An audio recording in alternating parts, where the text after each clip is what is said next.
At this moment, we have 22 patients in the United States currently that have coronavirus. Unfortunately, one person passed away overnight. She was a wonderful woman, a medically high-risk patient in her late 50s. 4 others are very ill.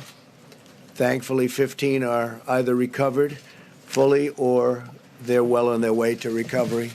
And in all cases, they've been let go in their home.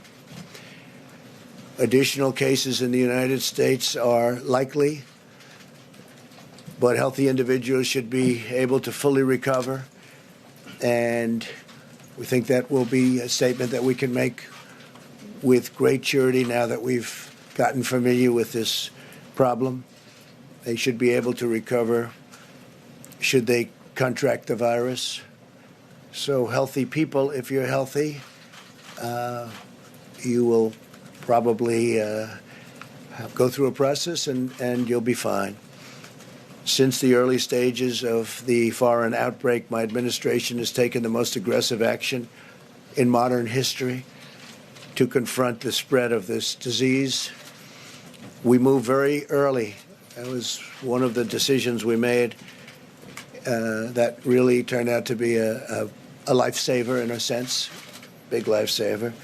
On January 31st, I imposed travel restrictions on foreign nations who had, and anybody that had been to China or people coming out of China.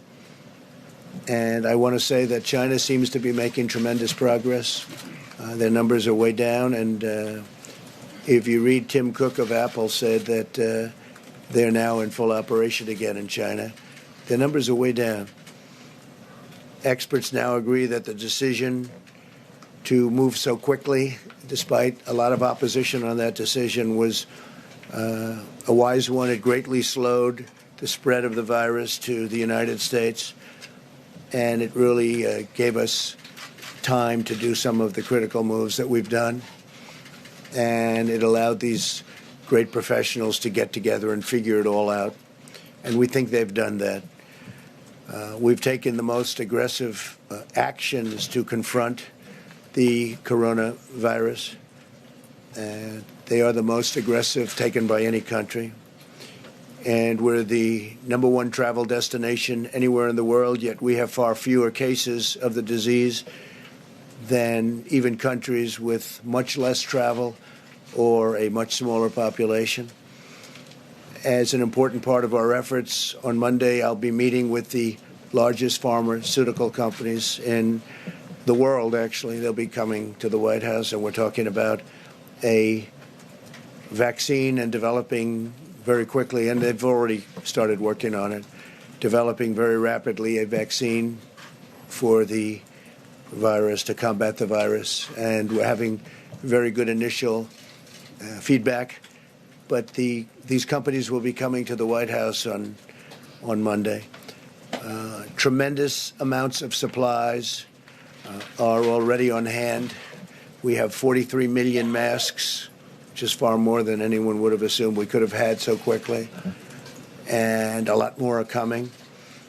Today, the White House Coronavirus Task Force, led by Vice President Mike Pence, they met for 2.5 hours. I spent a lot of that time with them also, and we came up with some ideas, recommendations, and frankly some pretty strict edicts that we're going to be going by, and Mike's going to be discussing that.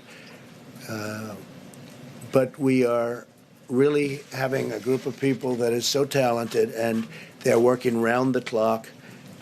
And for that reason, I really would wish that we could report exactly what's happened, how well we're doing under quite adverse circumstances. But we're doing really well, very, very professionally handled. Our country is prepared for any circumstance. We hope it's not going to be a major circumstance. It'll be a smaller circumstance. But whatever the circumstances, we're prepared.